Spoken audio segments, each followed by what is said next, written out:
تہجد کے لیے شرط یہ ہے کہ عشاء پڑھ کے سویا جائے، تو عشاء ضرور پڑھے۔ تہجد فرض نمازوں کے بعد سب سے افضل نماز، اور ناظرین یہ خاص دعاؤں، اللہ اکبر، تہجد پڑھ کے جو دعا مانگنے کا مزہ آتا ہے، اللہ کرے ہم ایسی دعائیں مانگنے جائیں کہ اکیلے میں جا نماز بچھائیں، رات کا ہاتھ اٹھیں اور آنسو بہیں، یقین کریں یہ وہ وقت ہے آپ جو مانگیں گے عطا کیا اللہ۔ اور نبی پاک بھی رات کو اٹھ کر دعائیں لکھ گر گئے کہ جو کوئی شخص مجھ پر ایک بار درود پاک، اللہ کریم اس پر اپنی 10 رحمتیں نازل، جو کوئی شخص 10 بار درود پاک پڑھے اللہ کریم 100 رحمتیں نازل فرمائے، جو 100 بار پڑھے اللہ 1000 رحمتیں نازل۔ میرے آقا علیہ السلام فرماتے ہیں 1000 بار درود پاک پڑھنے والا ہوگا خلاصہ مرے گا نہیں جب تک جنت میں اپنا مقام نہ دیکھے، یعنی مرنے سے پہلے اسے جنت میں اپنا گھر بھی دکھا دیا جائے گا۔ یہ اچھا ہو کہ ہم کوئی ٹائم اپنی ڈیلی روٹین ایسا سیٹ کریں، یعنی اس وقت درود پاک کہ نہ سوچ پر بعض تو ہمارے ریلز دیکھتے ہوئے چیزیں دیکھتے ہوئے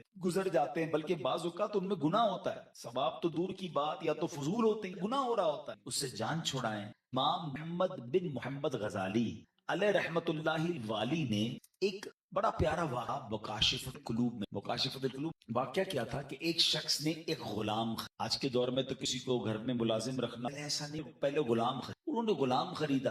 اچھا جب غلام خریدا تو غلام کی 3 شرط، اچھا بات بڑی عجیب تھی، غلاموں کی شرطیں، اچھا تم بھی شرطیں لگاؤ گے، بتاؤ کیا شرطیں ہیں؟ پہلی شرط یہ ہے کہ نماز پڑھ، وہ آقا بھی دیندار مسلمان ہوں، نماز سے کیوں روکوں گا، اوکے۔ دوسری شرط یہ ہے کہ دن میں جو چاہے کام لے لیں، رات مجھے آپ کام دن میں لینا، میں بھی رات آرام کرتا ہوں۔ تیسری شرط یہ ہے کہ آپ مجھے اپنے گھر میں کوئی بھی ایک الگ سے کمرہ دے دیں گے تاکہ میں سیپریٹ رہوں۔ سوچا تھا سارے کمرے غلام کا کمرہ ہوتا ہے تو میں کمرہ، شرطیں کوئی مشکل تھی نہیں، آقا نے ایکسپٹ۔ غلام گھر پر آیا، بڑا محنتی غلام تھا، دن میں کام کرتا، رات اپنے کمرے میں ایک دن آقا چلتے چلتے اس کے کمرے کے پاس سے، جب کمرے کی چھت کھلی ہوئی، آسمان سے نور برس رہا، غلام سجدے میں اللہ کی عبادت کر اور اللہ کو رو رو کر یہ عرض کر رہا ہے کہ میرے مولا غلام، دن میں ڈیوٹی اگر یہ کام نہ ہوتا تو میں دن بھی تیری عبادت کرتا، رات۔ آقا بڑا حیران ہوا کہ غلام کیا چیز ہے، ایسی عبادت، ایسا نور اور ایسی گفتگو۔ اگلی رات ہوئی تو اپنی بیوی کر غلام، پھر وہ ہے بڑی کیفیت، جب یہ منظر دیکھا تو وہ میاں رونے لگی، کیسا غلام ہے۔ صبح ہوئی تو غلام کو آقا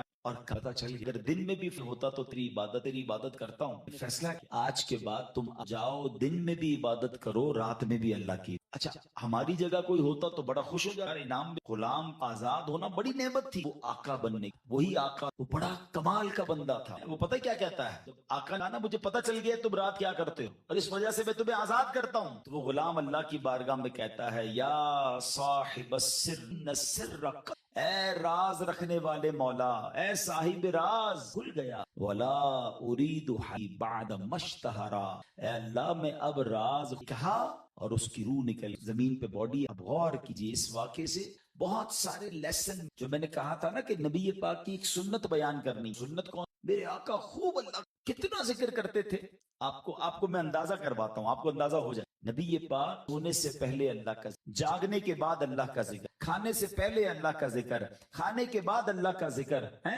پیارے آقا گھر سے نکلتے ہوئے اللہ کا ذکر، گھر میں داخل ہوتے ہوئے اللہ کا ذکر، قدم قدم پر اللہ کا ذکر۔ کیسے؟ یہ سب چیزوں کی دعائیں ہیں نا، پانی، آئینہ دیکھنے کی دعا، سرما لگانے کی دعا، اس کا مطلب کیا ہے؟ دعا کیا ہے؟ ذکر الہی، اللہ سے باتیں کرنا ہے نا۔ نبی پاک قدم قدم پر اللہ کو یاد کرتے، سورج گرہن کی دعا، چاند گرہن کی دعا، بارش برس رہی ہے پھر دعا، بادل گرج رہے پھر دعا، قدم قدم پر دعائیں، کتنا اللہ کا ذکر کرتا پورا۔ یہ غلام کتنا اللہ کا ذکر کرتا، رات بھر کی عبادت اور تمنا، مولا دن بھی مل جاتا تو دن بھی تیری، دن بھی تجھے یاد کرتا، دن بھی تیرا ذکر کرتا۔ ذکر الہی پر میں انشاءاللہ آگے بات کروں۔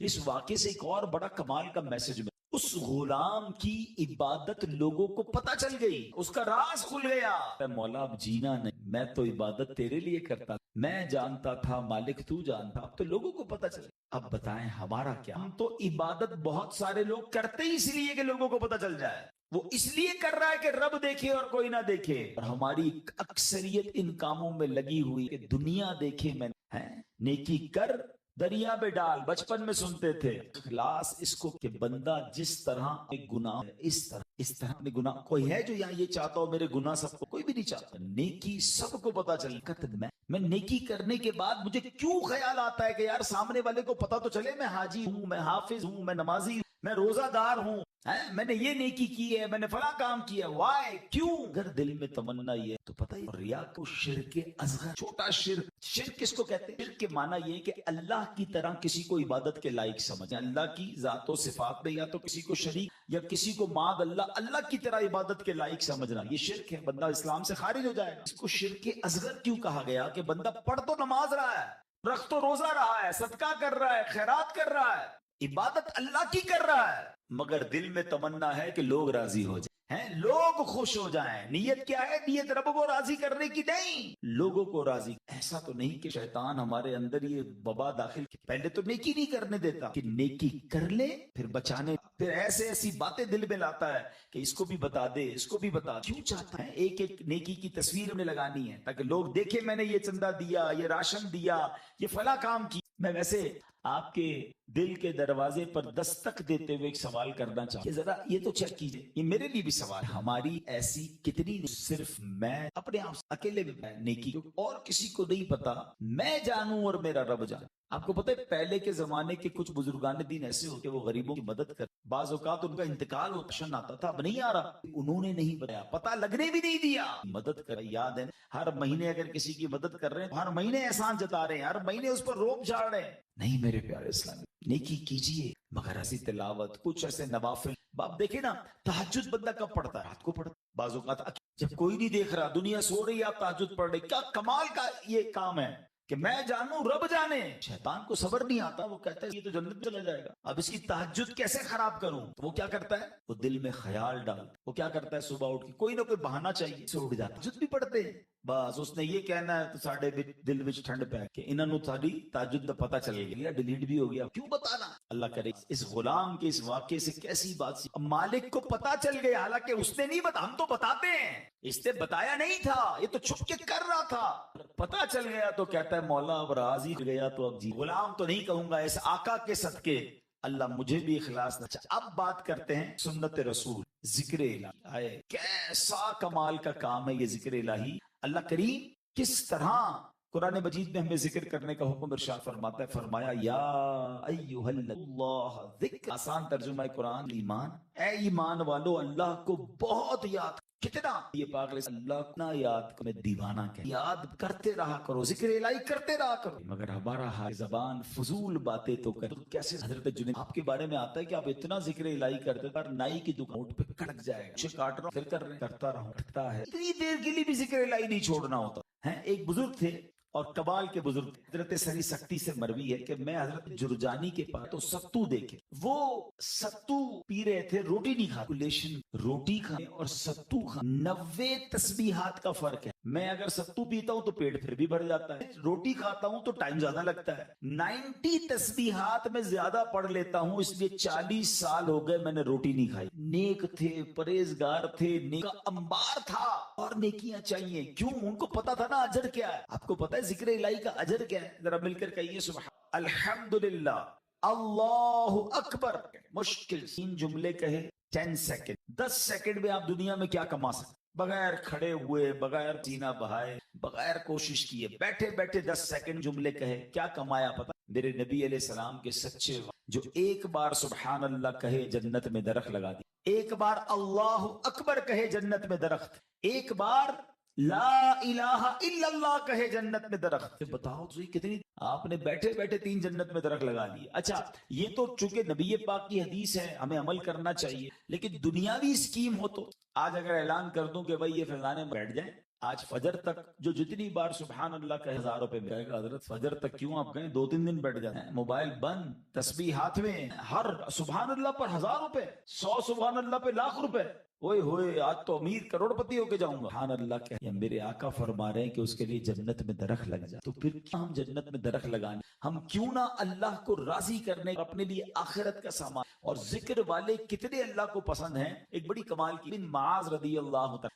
اپنے والد صاحب سے روایت کرتے ہیں کہ ایک مرتبہ محفل نور سے جی رسول اکرم صلی اللہ علیہ وسلم ایک ساتھ یہ بتائیں جہاد میں سب سے عظمت والا زیادہ کون ہے؟ تو بہت سارے ہیں نا، سارے صحابہ لڑتے تھے اللہ کی راہ میں، تو ان میں سب سے زیادہ عظمت والا کون ہے؟ تو پیارے آقا نے فرمایا اقم للہ ذکرن، یعنی جو اللہ پاک کا کثرت سے ذکر کرتا ہے وہ زیادہ اب بات سمجھ رہے، یعنی سب جہاد کرنے والے کمال کے، مگر ان میں جو ٹاپ پہ ہے جو سب سے زیادہ ذکر کرتا ہے۔ اب صحابی کہتے ہیں روزہ داروں میں سب سے زیادہ عظمت، روزہ دار تو کروڑوں مسلمان روزہ رکھتے ہیں، آقا فرماتے ہیں ان میں سب سے زیادہ اللہ کا ذکر کرنے والے۔ سعد بن معاذ فرماتے ہیں وہ صحابی اسی طرح سوال کرتے رہے کہ حضور نمازیوں میں سب سے زیادہ افضل کون ہے، یا رسول اللہ زکوٰۃ دینے والوں میں سب سے زیادہ عظمت والا کون ہے، ایک ایک عبادت کا سوال کرتے رہے، آقا سب کے جواب میں یہ فرماتے رہے اکثرہم للہ ذکرن، یعنی جو اللہ پاک کا ذکر کثرت سے کرتا ہے وہ اس کیٹیگری میں ان لوگوں میں سب سے زیادہ افضل اور عظمت والا ہے۔ اب حضرت ابوبکر صدیق رضی اللہ عنہ بھی حاضر تھے، حضرت عمر فاروق بھی موجود تھے۔ ابوبکر صدیق رضی اللہ عنہ جو مسلمانوں کے پہلے خلیفہ ہیں، وہ حضرت عمر سے کہتے ہیں اے عمر تو تو ذکر الہی کرنے والے ساری بھلائیاں لے گئے۔ تو نبی پاک نے جب یہ سنا تو کہا ہاں اے ابو بکر بات ایسی ہی ہے، جو ذکر اللہ کی کثرت کرتا ہے وہ ساری بھلائیاں ہی سمیٹ لے، یعنی ٹاپ آف دا لیول اگر کچھ لوگ ہیں وہ کون ہیں؟ وہ ذکر الہی کرنے والے ہیں۔ اے میرے پیارے اسلامی بھائیوں، اب ہمیں یہ غور کرنا ہے کہ ہم کتنا ذکر کرتے ہیں، ہماری زبان پر کتنا ذکر ہوتا ہے۔ حضرت معاذ بن جبل رضی اللہ عنہ کہتے ہیں نبی پاک علیہ الصلوۃ والسلام سے ان کی ظاہری حیات میں جو آخری ملاقات ہوئی تو میں نے نبی پاک سے کوئی نصیحت فرمائی، تو پیارے آقا علیہ السلام عمل اللہ کی بارگاہ میں سب سے بہتر اور سب سے زیادہ قرب حاصل، تو پیارے آقا علیہ السلام نے فرمایا اے معاذ تمہیں موت اس حال میں آئے کہ تمہاری زبان ذکر اللہ سے تر ہو، سب سے افضل عمل، ٹھیک ہے نا۔ اب مفتی احمد یار خان نعیمی کے تحت فرماتے ہیں کہ اس کا مطلب یہ ہے کہ بندہ پورا دن کچھ نہ کچھ اللہ کا ذکر مختلف انداز سے کرتا رہے۔ موت کے آنے کا تو پتہ نہیں نا، ملک الموت تو کبھی بھی آ سکتے ہیں، تو وہ جب بھی میری روح قبض کرنے آئے میں اللہ کی یاد میں ہوں، اللہ کے ذکر میں ہوں، عبادت میں ہوں، اللہ اکبر۔ اب ذرا غور کریں جن کا پورا دن گزرتا ہے اور زبان پر ذکر، نبی پاک علیہ السلام نے فرمایا کہ جس کا آخری کلام لا الہ الا اللہ ہوگا دخل الجنہ، وہ جنت میں داخل۔ چاہتے سب ہیں، اب اگر میں سوال کروں گا جواب مجھے نہ دیں، اپنے آپ کو دے دیں۔ آج پورے دن میں کتنی بار اچھا پورے ہفتے میں کتنی بار کلمہ پاک، مہینہ پورا گزر گیا کتنی بار کلمہ پاک پڑھا ہے؟ حال دیکھ لیں، مرتے وقت سب کو کلمہ چاہیے، زندگی میں پڑھنے کے لیے تیار کوئی نہیں۔ یہ افضل الذکر ہے، سب سے افضل ذکر حدیث میں فرمایا افضل الذکر لا الہ الا، یہی بات نے فرمائی نا کہ تمہاری آخری جو الفاظ ہوں زبان پر اے معاذ، یہ اللہ کی بارگاہ میں سب سے زیادہ قرب دلانے والا عمل ہے۔ اب ذکر اللہ کی مختلف صورتیں، بالکل اللہ کا ذکر، اللہ اللہ اللہ، سبحان اللہ، لا الہ الا اللہ، اللہ اکبر، سبحان اللہ وبحمدہ، یا رحمانو یا رحیمو یا سلامو، یہ سارے اللہ کے ذکر ہے، مختلف اللہ کے نام لیتے رہیں، اللہ کی یاد میں جتنا ذکر کریں گے یہ ذکر باللسان ہے، یہ زبان سے۔ مگر ذکر کی اور بھی صورتیں ہیں، آئے ہائے، علماء فرماتے ہیں کہ اللہ کی نعمتوں کے بارے میں غور و فکر کرنا بھی، بندہ سوچتا رہے کہ اس رب نے کائنات کیسے ہے، کیسی قدرت والا میرا، قدرت کے نظارے دیکھ رہا ہے، مگر نیت یہ ہے کہ اللہ کی کبریائی اور اللہ کی شان و عظمت دل میں بڑھ رہی ہے کہ میرا مالک ایسے عظیم پہاڑ بنانے والا، وہ رب کریم اتنی خوبصورت دنیا بنانے والا ہے، تو وہ خالق و مالک کیسی عظمت والا ہوگا۔ اس نظر سے اگر دنیا کے نظارے دیکھ رہے ہیں تو اللہ اکبر، علماء کہتے ہیں یہ آنکھ کا ذکر ہے۔ اچھا پھر آگے فرمایا دل میں ہے، بندہ تنہا بیٹھا ہے اور اللہ کو یاد کر رہا ہے، اللہ کی کبریائی اور اس کی عظمت و شان کو یاد کر رہا ہے، اللہ کو دل ہی دل میں پکار رہا ہے، فرمایا یہ دل کا ذکر ہے۔ اچھا پھر اللہ کا ذکر سننا، یہ کانوں کا ذکر ہے، اور سبحان اللہ اب مزے کی بات سنیں،